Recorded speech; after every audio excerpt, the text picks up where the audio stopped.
কোরবানি ঈদে আপু ও ভাইয়ারা আমরা কিন্তু সবাই অনেক ব্যস্ত থাকি। ভাইয়ারা যেমন কোরবানি দেওয়ার সময় তারা গরু নিয়ে আর কি কাটাকুটি কীভাবে কসাই কাটাকুটি করছে সেদিকে খেয়াল রাখে, আর আমরা হলো সকাল থেকে শুরু করে নানা ধরনের খাবার রান্না করে রেখে তারপরে এই যে গরুর ভুঁড়ি, তাই সেই ভুঁড়ির পিছনে কিন্তু অনেক সময় আমাদের দিতে হয়।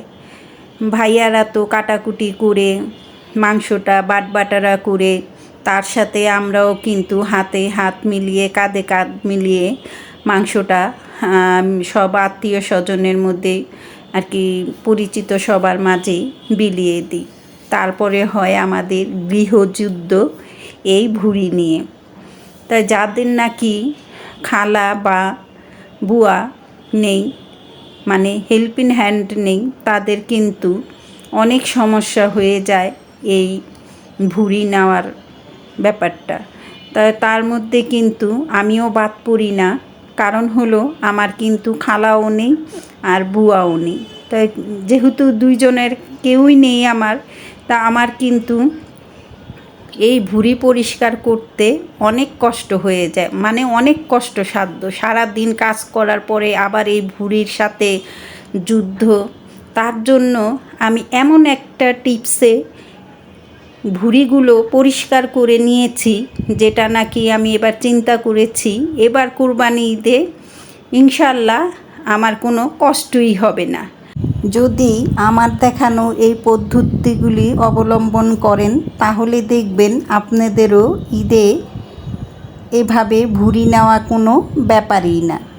তা চলুন, এটা কিন্তু বাজার থেকে কিনে এনেছে, আর এটা কিন্তু আস্ত একটা ভুঁড়ি না, অর্ধেকটা এখানে 5 কেজি ভুঁড়ি এখানে মেপে এনেছে। তা 5 কেজি ভুঁড়ি আর কতটুকুই হয়,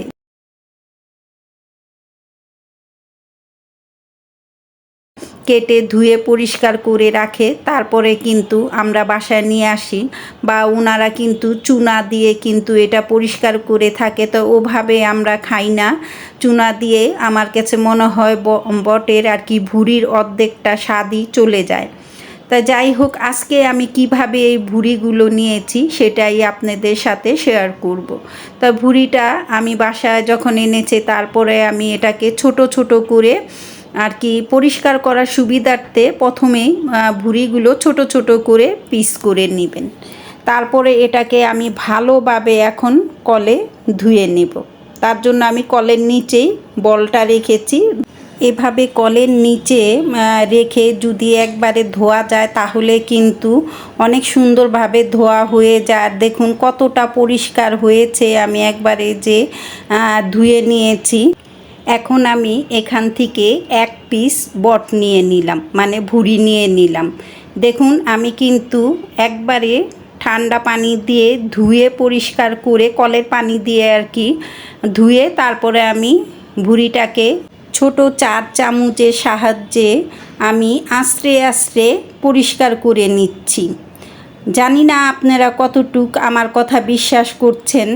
একবার বাজার থেকে টাটকা এই ভুঁড়িটা যখন কিনে এনেছে তখনই কিন্তু আপনার ভাইয়া আমাকে এটা পরিষ্কার করতে বলেছে। তা আমি প্রথমে একটু রাগ করেছিলাম যে যেহেতু সেদিন আবার শুক্রবার ছিল, তার জন্য আমি কিভাবে আবার এই ভুঁড়িগুলো নিয়ে বসবো, আমার সব কাজ শেষ হয়ে গেছে ওই মুহূর্তে সে নিয়ে আসছে।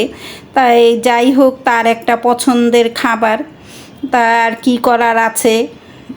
তারপরে আমি এই যে চামচটা নিয়ে আমি বসে বসে যখন এইভাবে আর কি, যখন নাকি আমি কলের নিচে এটা ধোয়া শুরু করেছিলাম, পরিষ্কার করছিলাম, তখনই দেখলাম যে আমার হাতের আর কি পরিষ্কারের সাথে সাথে কিছুটা অংশ উঠে আসছে। তা আমি চিন্তা করলাম দেখি তো একটু এইভাবে হয় কি না।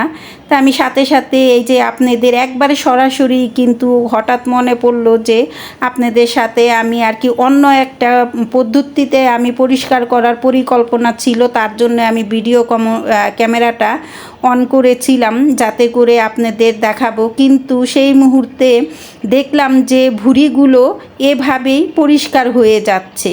আর এই যে ভুঁড়িটা যে কোন আর কি এটা যে এইটা কিন্তু একবারে পাতলা, এই ভুঁড়ির এইটা যে পিসটা আমি নিয়ে আর কি পরিষ্কার করছি এটা কিন্তু একেবারে পাতলা। তো সেই ভুঁড়িটাই কিন্তু আমি কোনো গরম পানি তো দেইনি, কোনো চুনা বা কোনো সোডা কিচ্ছুর মধ্যে দেইনি, শুধু কল থেকে ধুয়ে সরাসরি আমি এই যে চামচের সাহায্যে এইভাবে পরিষ্কার করে নিয়েছি। মাশাআল্লাহ, আমার কিন্তু একেবারে সুন্দরভাবে আমি এটাকে পরিষ্কার করে নিয়েছি। আর কতটা পরিষ্কার করে নিয়েছি সেটা আপনাদের আমি সরাসরি দেখাচ্ছি। যদি আপনারা আমার কথা বিশ্বাস করেন তাহলে একবার এভাবে ট্রাই করে দেখতে পারেন বাসায়, যাদের নাকি ভুঁড়ি আনে। তো ঈদের আগে কিন্তু আমাদের কয়েকবারই এরকম ভুঁড়ি খাওয়া হয়, কম বেশি সবারই। তাই এভাবে একবার ট্রাই করতে পারেন। যাই হোক, আমি কিন্তু ওই যে বললাম যে আমার একটা ছিল না যে আপনাদের সাথে আমি এটা এইভাবে শেয়ার করব, আমি একটা অন্য সিস্টেমে করার আর কি আমার কথা ছিল, তাই ওটা আমি দেখাবো। কিন্তু এর আগেই যে আপনাদের সাথে শেয়ার করছি যে কিভাবে ঠান্ডা গরম পানি ছাড়া, কোনো চুনা সোডা এগুলা ছাড়াই যে কিভাবে ভুঁড়ি এইভাবে পরিষ্কার করা যায় আর কি। বিশ্বাসযোগ্য না, কিন্তু বিশ্বাস করতে হবে, বা আপনারা এরকমভাবে একবার একটা পিস নিয়ে হলেও এভাবে ট্রাই করতে পারেন। আমিও কিন্তু অবাক হয়ে গিয়েছি এইভাবে হওয়াতে। তা চেষ্টা করলে ইনশাল্লাহ সব কিছুই সহজ হয়ে যায়, এটা আমার আর কি অভিজ্ঞতার থেকেই আমি বলছি। তাই এই যে এভাবে করেই কিন্তু আমি ভুঁড়িগুলো সম্পূর্ণগুলো ভুঁড়ি আমি এভাবে করেছি। শুধু মোটা যে অংশটা কয়েকটা পিস ছিল সেটা আমি হলো গরম পানিতে করেছি। তাই সেটিরও কিন্তু একটি টেকনিক আছে, গরম পানিতে দিলেও কিন্তু সবাই কিন্তু করতে পারে না। তা কিভাবে এটা করবেন সেই টেকনিকটা দেখিয়ে দিচ্ছি। তো এই যে একটা মোটা ভুঁড়ি, যে ভুঁড়ির একটা অংশ আমি নিয়েছি, আর এখানে ফুটনো পানি, এই যে শুধু ছেড়ে দিলাম আর একবার সেকেন্ডের উপরেই ওটা উঠিয়ে ফেলতে হবে।